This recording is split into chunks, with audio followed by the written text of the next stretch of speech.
Olá, estamos iniciando mais um ano letivo remotamente. Eu sou o professor de Geografia, Diógenes Lira, e antes de começarmos a nossa primeira videoaula, eu tenho alguns avisos interessantes, importantes. O primeiro aviso é onde assistir essas videoaulas. Vocês já sabem, a escola tem um canal no YouTube, o canal do EJAN. Lá todas as disciplinas, todas as aulas vão ser postadas. Além desse canal, eu tenho o meu canal no YouTube também, foi feito ano passado, mas ele continua lá. No momento ele encontra-se sem nenhum vídeo. Eu apaguei todos os vídeos, vou começar a postar novamente os vídeos à medida que a gente for gravando. Então vocês podem se inscrever lá também, podem procurar lá também, que é o canal prof.Diógenes Lira. Esse é o meu canal. Além do canal da escola, com todas as disciplinas, esse é o meu canal, apenas com as minhas videoaulas. Outro ponto importante também são as atividades, onde vocês vão encontrar as minhas atividades no final de cada vídeo. Os outros professores, outra metodologia. As minhas atividades vão estar na própria videoaula. Acabando a aula, vocês vão encontrar a atividade já ali dentro do vídeo. Copiem e respondam. Com relação a essa atividade pós-respostas, vocês vão tirar fotos e enviar para mim pelo WhatsApp, com a sua turma, todos os dados, seu nome, e aí essas atividades vão sendo guardadas, vão sendo registradas para gerar a nota de vocês, juntamente com o nosso teste, nossa avaliação escrita.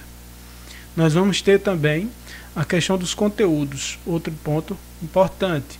Ano passado eu estava entregando, além da videoaula, PDFs com esse resumo. Muitos alunos não estavam assistindo às videoaulas, apenas pegavam os PDFs. Então eu acho que isso não é interessante para ninguém. A aprendizagem só vai ser completa se você assistir a aula. Então, de maneira que esse ano eu não passarei mais PDFs com os assuntos. Então o assunto é o que está aí na videoaula. Você opta em tirar print, copiar no seu caderno, aí vai de cada um, certo? Mas o PDF não será mais entregue a vocês na minha disciplina. Com relação a dúvidas, os alunos que tiverem dúvidas, não entenderem, vão me procurar no WhatsApp. Não perguntem no grupo, perguntem de forma privada. E aí, assim que eu tiver um tempo, um momento, eu respondo para vocês, tiro todas as dúvidas, um a um, de quem tiver. Não fiquem com dúvidas. Isso vai levar a um problema futuramente para vocês. Sempre que tiver uma dúvida, surgir uma dúvida, pode me perguntar no WhatsApp, não tem problema. Existe um grupo no Facebook, foi feito ano passado por mim. Lá eu compartilho enquetes, textos extras, indicações de vídeos, de filmes. Alguns testes são indicados por lá e feitos no Sigeduc, alguns avisos. É interessante também que vocês procurem esse grupo para se inscrever, para ser membro. Facebook, vocês vão procurar Geografia e História EJAN, do jeito que está escrito aí no slide. Procurem ser membros desse grupo, vai auxiliar mais ainda o desenvolvimento da disciplina. Então agora nós vamos começar a nossa primeira videoaula.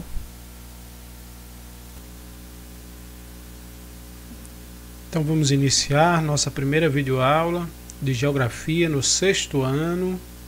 Para começar o nosso assunto, nós vamos falar sobre a paisagem, espaço e o lugar. Primeiramente vamos falar sobre a paisagem. O que seria a paisagem? Paisagem é tudo aquilo que nós podemos observar, que nós podemos ver, são os elementos naturais, culturais, que nós podemos perceber em um determinado local.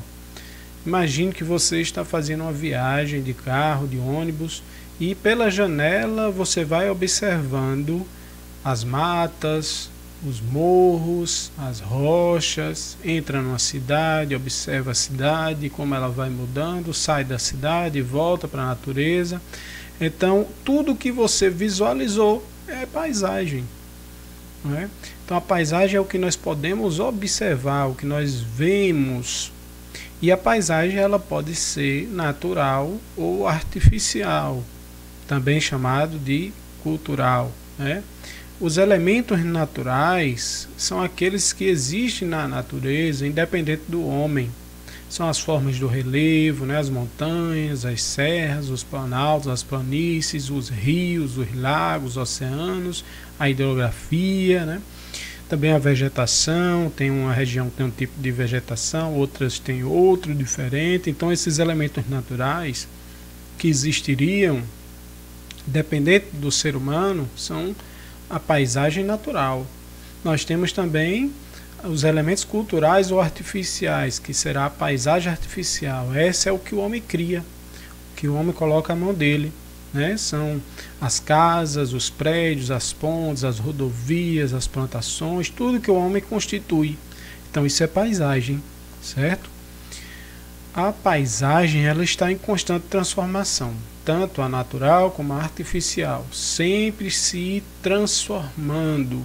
Quando nós falamos da transformação natural que acontece no nosso planeta antes do homem existir e vai continuar existindo sempre, é uma transformação mais lenta da paisagem. São os agentes da natureza que vão transformando essa paisagem. É o movimento das águas, a força do vento, as chuvas, erupções vulcânicas, terremotos. São essas forças que vão transformando a paisagem. Um vulcão entra em erupção, 1 milhão de anos depois, aquele terreno está completamente diferente. Uma floresta que existe hoje, mudanças climáticas podem fazer com que essa floresta desapareça. Então são modificações, transformações lentas.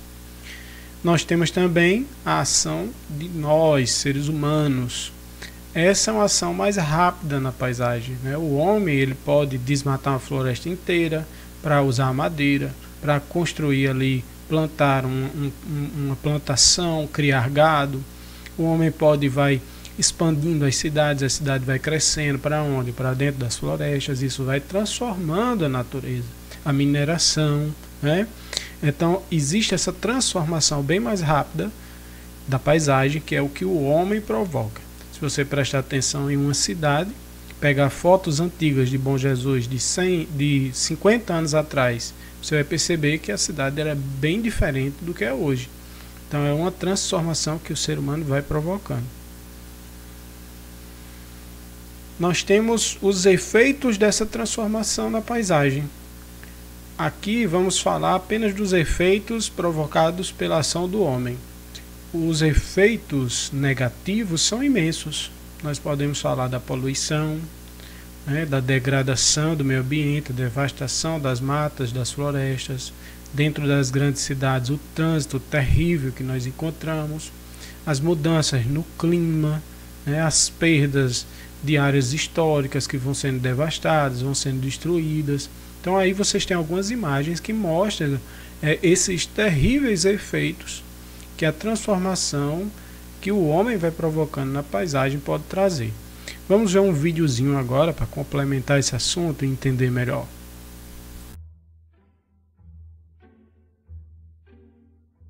Hoje é bem mais comum encontrar uma paisagem transformada do que uma paisagem natural. A paisagem transformada nós vemos todos os dias, nas ruas, nas casas. Por onde você olha, você se depara com tal paisagem.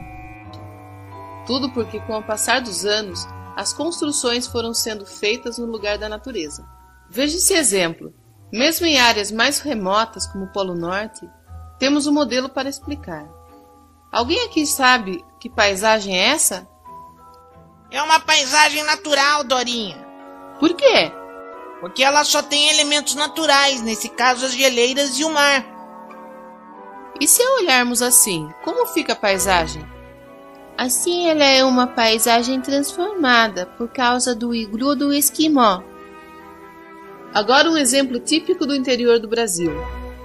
Vocês podem ver aqui uma paisagem natural. Sim, tem o rio, as árvores, as rochas e a floresta. Pois bem, se adicionarmos as transformações e modificações do homem, teremos uma paisagem transformada. Mesmo no sítio, temos a paisagem modificada pelo homem. Ah, a ponte, a casa e a roça lá atrás, não é? Sim, e olha que ele desmatou muita árvore para colocar a roça ali naquele lugar. Imagine então uma serra, como a Serra da Graciosa, no Paraná. Ela era uma floresta densa e possuía serras altíssimas no passado, mas foi justamente ela que foi desmatada para a construção dos trilhos. Nossa, deve ter sido perigoso para as pessoas que construíram essa estrada de ferro nos precipícios, não, Dorinha? Pois é, crianças. O progresso tem um preço. A natureza e o ser humano também sofrem com a paisagem transformada. O ideal é que se tenha um progresso sem destruição da natureza. E é o que chamamos de desenvolvimento sustentável. Uma coisa legal para fazer é uma análise sobre os locais onde vocês moram.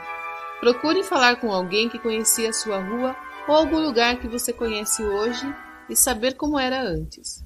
Com certeza você vai poder se deparar com várias mudanças e perceber quanta coisa está diferente. Muito bem, vamos dar continuidade. Vamos ver o que seria o espaço geográfico.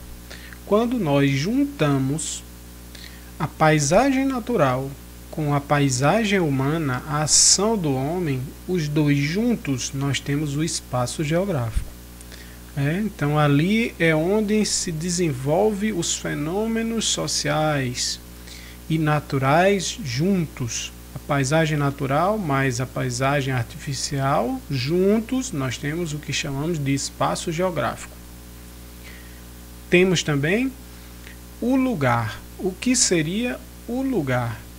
É aquele espaço onde nós vivemos, onde nós passamos o nosso dia a dia, o nosso cotidiano, que nós temos uma ligação emocional. Então esse nós chamamos de o lugar. Por exemplo, a sua casa. A sua casa é um lugar que vai ter elementos do seu dia a dia, você vive ali, que você tem ligações afetivas. A sua rua é um lugar. É onde você vive, onde você passa todos os dias. A sua escola é um lugar. É o lugar onde você estuda, que você tem seus amigos, seus colegas, seus professores, você tem ligações afetivas ali. Então, seu bairro, sua cidade, esses são lugares. É aquilo que nós temos uma conexão, uma ligação no nosso dia a dia. Vamos falar agora do território. O que seria o território? O território representa uma porção do espaço terrestre com identidades de posse, de poder. Então você tem aqui, por exemplo, um país e seu território.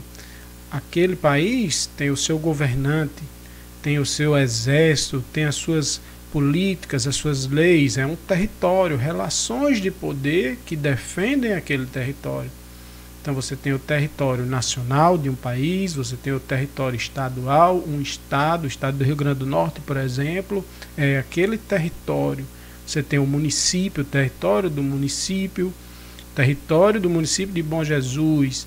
Então são sempre relações de poder que limitam o território. A partir desse ponto é outro território, é outro estado, é outra cidade, é outro país. Desse ponto para cá é o meu.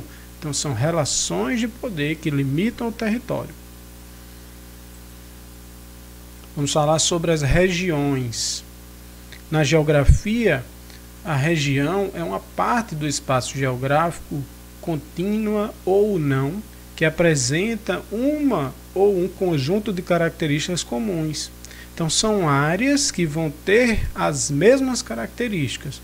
Vamos tomar aqui como exemplo as regiões brasileiras. Você pega a região Nordeste, são várias características iguais a todos os estados do Nordeste, ou muito parecidos. Você tem um clima muito parecido, um tipo de vegetação muito parecido, etnias de pessoas que vivem ali que são parecidas, condições econômicas muito parecidas, nível escolar muito parecido.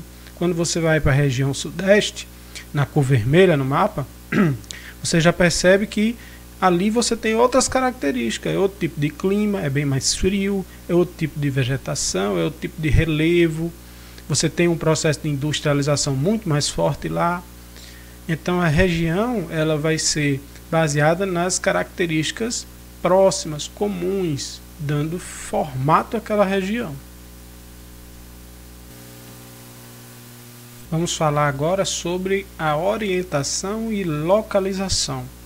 Ao longo da história humana, nós sempre necessitamos nos orientar para poder nos locomovermos sem nos perdermos, para que a humanidade pudesse sobreviver. A gente sempre teve que utilizar bons meios de orientação e localização, seja na busca de abrigo, na busca de alimento, na condição de embarcações. Então nós sempre buscamos nos orientar e nos localizar. Assim como vocês podem observar aí nessas duas imagens, você tem os homens pré-históricos que iam para a selva em busca de alimento, mas precisavam voltar para suas aldeias. Com as grandes navegações, os grandes descobrimentos, as embarcações precisavam ir para o alto mar, mas poder voltar para os seus países. Então, a maneira como nós nos locomovemos, sempre precisamos e necessitamos de bons métodos para não nos perdermos. E como era esse meio de orientação no passado? No início, os primeiros homens a buscarem alimento, a ter que ir para a mata, para a selva em busca de comida e depois voltar para suas aldeias, eles precisavam encontrar pontos de referência. Então, geralmente, eles utilizavam a própria paisagem. Se observava um rio, então aqueles indivíduos caçadores precisavam seguir o rio e depois, para voltar, era só vir observando o curso do rio. Uma montanha alta, uma árvore muito alta que eles podiam usar como ponto de referência. A aldeia fica ali perto daquela árvore, enquanto eu estiver vendo ela eu sei voltar. Então eram sempre elementos da paisagem, da natureza, que eram utilizados. Quando o homem começa a ir para o mar, usar embarcações, ele começa a olhar para o céu, observar os astros, as estrelas. Então aí você tem as constelações, o pôr do sol, o nascer do sol, o movimento da lua sendo usado como um ponto de referência. Com o passar dos anos, isso não era mais suficiente, então começou a surgir instrumentos como o astrolábio, o sextante, a bússola, que foi uma das principais invenções para a locomoção, a orientação, e os mapas. Atualmente nós temos o uso do GPS, que é uma coisa extremamente moderna, e hoje você, utilizando esse instrumento, você não se perde mais. Independente se você já foi numa cidade ou não, com o GPS você consegue se orientar, se locomover, saber exatamente em que rua você vai entrar e você vai sair. Então assim são os meios de orientação desde o início até o que nós temos hoje. Outra estratégia muito importante para a orientação que nós sempre utilizamos e até hoje ainda usamos é a rosa dos ventos. A rosa dos ventos é essa junção de setas, de pontos, que vão nos dar as localizações, os pontos cardeais. Então você tem na rosa dos ventos inicialmente os pontos cardeais de norte, sul, leste e oeste, que vão determinar as direções que nós vamos seguir. Depois você tem as intermediárias, os pontos intermediários, que são nordeste, noroeste, sudeste e sudoeste, e ainda existem os pontos subcolaterais. Então todos esses pontos juntos vão formar a rosa dos ventos e vão poder nos orientar a direção que nós seguimos.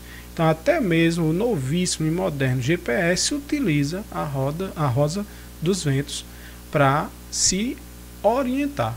Vamos ver mais um videozinho agora que vai esclarecer mais ainda esse assunto.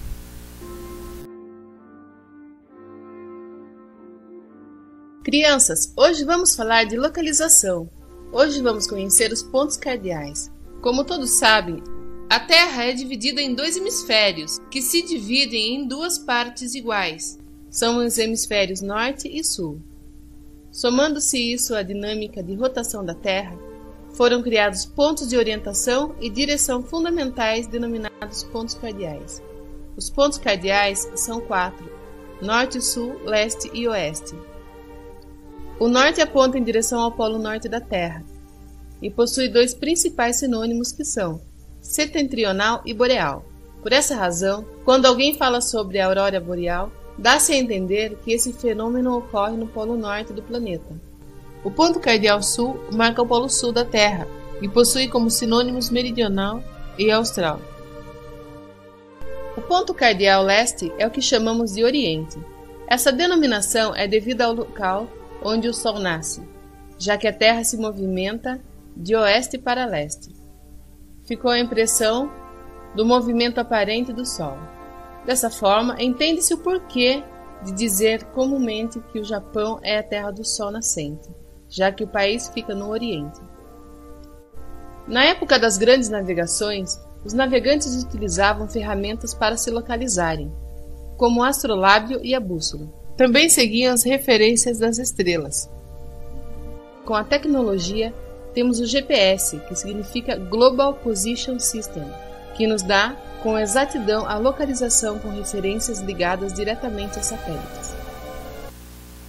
Muito bem, agora que nós encerramos essa nossa primeira videoaula, vamos para a nossa primeira atividade.